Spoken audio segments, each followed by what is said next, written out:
انصاری قوم کی تاریخ اور شجرہ نسب۔ السلام علیکم ناظرین۔ حضرت محمد مصطفیٰ صلی اللہ علیہ وآلہ وسلم نے اپنے آخری خطبہ حجۃ الوداع کے موقع پر فرمایا، کسی گورے کو کالے پر اور کسی کالے کو گورے پر، کسی اجمی کو عربی پر، کسی عربی کو اجمی پر کوئی برتری حاصل نہیں۔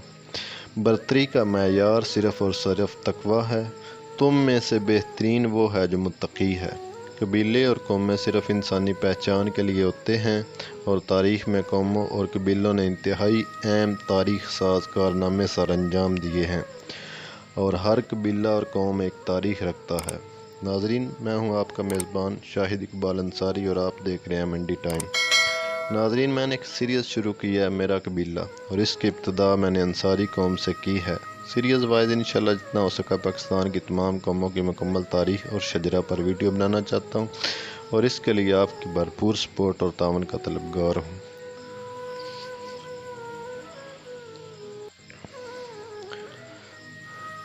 اور آج ہم قوموں کی تاریخ کے سلسلہ میں انصاری قوم کے بارے میں بات کریں گے۔ انصاری قوم کے بارے میں تاریخ میں روایت ہے کہ نبی اکرم صلی اللہ علیہ وسلم کی ولادت مبارکہ سے 1000 سال قبل یمن کا ایک بادشاہ جس کا نام طوبہ اول یا طوبہ قمیضی تھا۔ اس کا شمار اس دور کے 5 طاقتور ترین حکمرانوں میں ہوتا تھا۔ اس زمانے میں اس کی فوج میں 1,33,000 گھوڑ سوار اور 1,13,000 پیادے شامل تھے۔ طوبہ قمیضی یہودی مذہب کا ماننے والا انتہائی مذہبی حکمران تھا۔ وہ جس علاقے میں بھی جاتا تھا وہاں کے 10 چوٹی کے علماء کو اپنے علماء کی ٹیم میں کا حصہ بنا لیتا تھا۔ اس طرح اس کے ساتھ ہزاروں علماء بھی موجود ہوتے تھے۔ طوبہ قمیضی مختلف علاقوں سے ہوتا ہوا مکہ مکرمہ پہنچتا ہے۔ اس وقت 4000 علماء بھی موجود تھے۔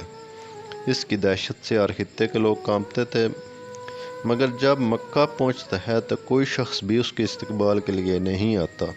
اس پر طوبہ سیخ پا ہو جاتا ہے۔ وہ علماء سے پوچھتا ہے کہ یہ کون لوگ ہیں؟ وہ اسے بتاتے ہیں کہ یہ مکہ کے باسی ہیں۔ اس خطے میں اللہ کے ایک پیغمبر حضرت ابراہیم علیہ السلام کا نزول ہوا تھا، اور اس پیغمبر نے یہاں خدا کا گھر خانہ کعبہ تعمیر کیا، جس کی وجہ سے یہ قوم اپنے آپ کو انتہائی محترم جانتی ہے اور اپنے وقار کا احترام کرتے ہوئے کسی اور کے احترام کے لیے نہیں جھکتی۔ اس وقت طوبہ اپنے ذہن میں یہ خیال کرتا ہے کہ وہ اس بیت اللہ شریف کو نعوذ باللہ مسمار کر دے گا،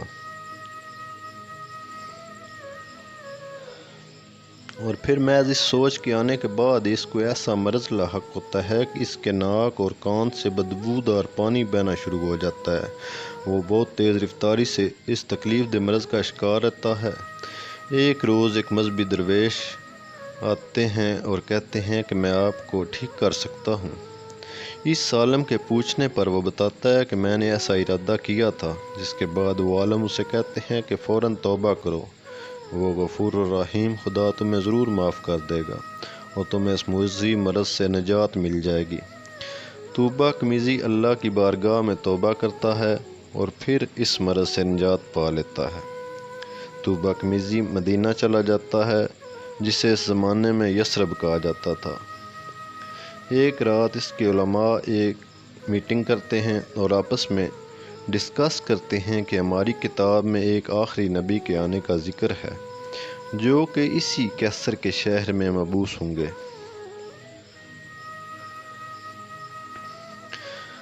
دوسرے دن صبح جب طوبہ قمیضی ان کے پاس آتا ہے تو اس کو اپنے فیصلے سے آگاہ کر دیتے ہیں، اور طوبہ قمیضی کو اپنی باتوں سے قائل کر لیتے ہیں۔ جب اللہ تعالیٰ نے ہمیں اس شہر میں پہنچا ہی دیا ہے تو ہم اس شہر سے نہیں جائیں گے اور اس آخری نبی کا انتظار کریں گے۔ اگلے دن وہ طوبہ کو اس فیصلے سے آگاہ کر دیتے ہیں۔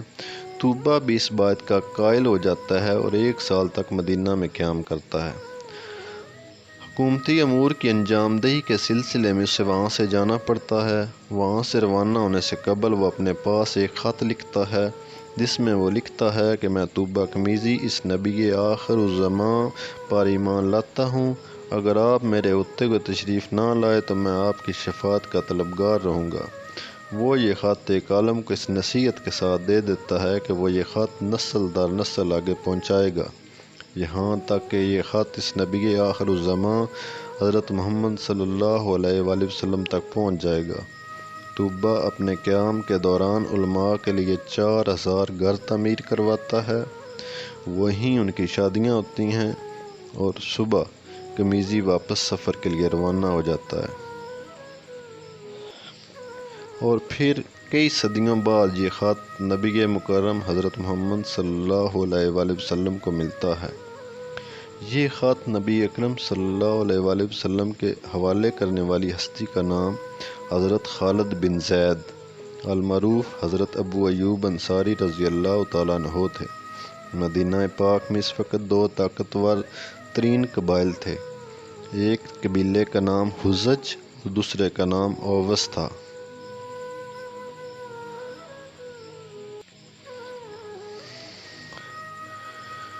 ناظرین، حضرت ابو ایوب انصاری رضی اللہ تعالیٰ عنہ کا تعلق حزج قبیلے سے تھا۔ جب نبی مکرم صلی اللہ علیہ وآلہ وسلم مکہ سے ہجرت کر کے مدینہ پاک تشریف لائے تو آپ نے حضرت ابو ایوب انصاری رضی اللہ تعالیٰ عنہ کے گھر 7 ماہ تک قیام فرمایا۔ یہ قبیلہ اوس اور حزج کے لوگوں نے مکہ سے ہجرت کر کے آنے والے صحابہ کرام کی میزبانی کی۔ نبی اکرم صلی اللہ علیہ وآلہ وسلم کے حکم مبارک کے تحت مواخات مدینہ پر عمل کرتے ہوئے مہاجرین کی ہر طرح کی امداد کی۔ آقائے دو جہاں صلی اللہ علیہ وآلہ وسلم نے اس قربانی اور امداد کے جذبے کی وجہ سے دونوں قبیلوں کو انصار کا لقب دیا، جو کہ عربی لفظ نصر سے ہے، جس کا مطلب مدد ہے۔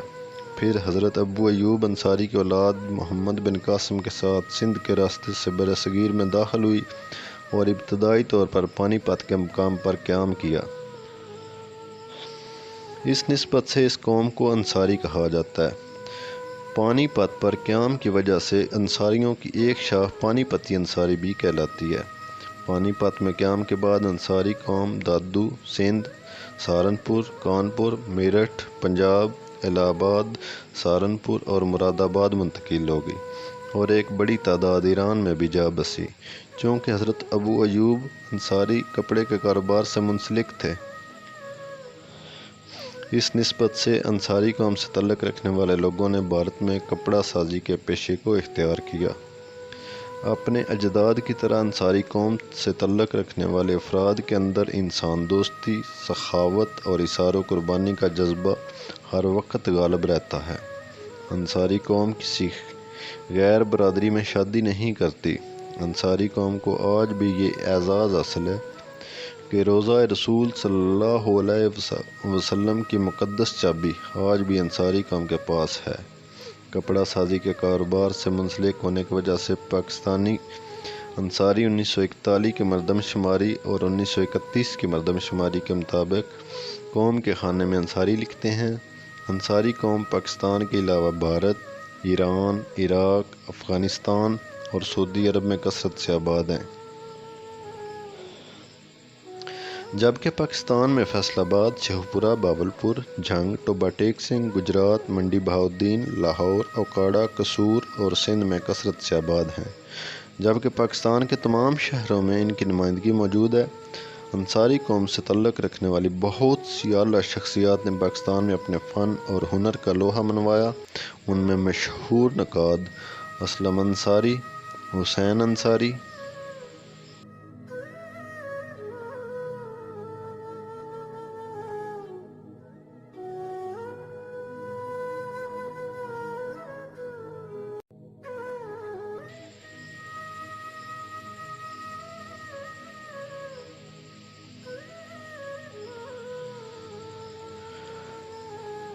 اسلم انصاری، حسین انصاری، معروف اداکارہ بشریٰ انصاری، معروف کامیڈین جمشید انصاری اور وزیر اعلیٰ کا مشیر محمود انصاری، قلمکار رشید انصاری، ڈاکٹر عبدالحق انصاری، مشہور شاعر کیف انصاری، مشہور زمانہ شیعہ عالم شیخ مرتضیٰ انصاری کا تعلق بھی انصاری خاندان سے ہے۔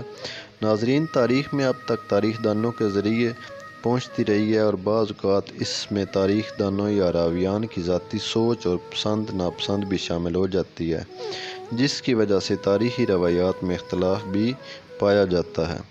اگر آپ اس ویڈیو کے بارے میں اپنی رائے دینا چاہیں تو ضرور کمنٹ باکس کا استعمال کریں ویڈیو پسند آئے تو لائک کیجئے، شیئر کیجئے اور مزید معلوماتی ویڈیوز حاصل کرنے کے لیے چینل کو سبسکرائب کر لیجئے اور بیل آئیکن کو دبا لیں۔ اگلی ویڈیوز کون سی قوم کے متعلق ہونی چاہیے کمنٹ کر کے آگاہ فرمائیے گا، آپ کی رائے کا منتظر رہوں گا۔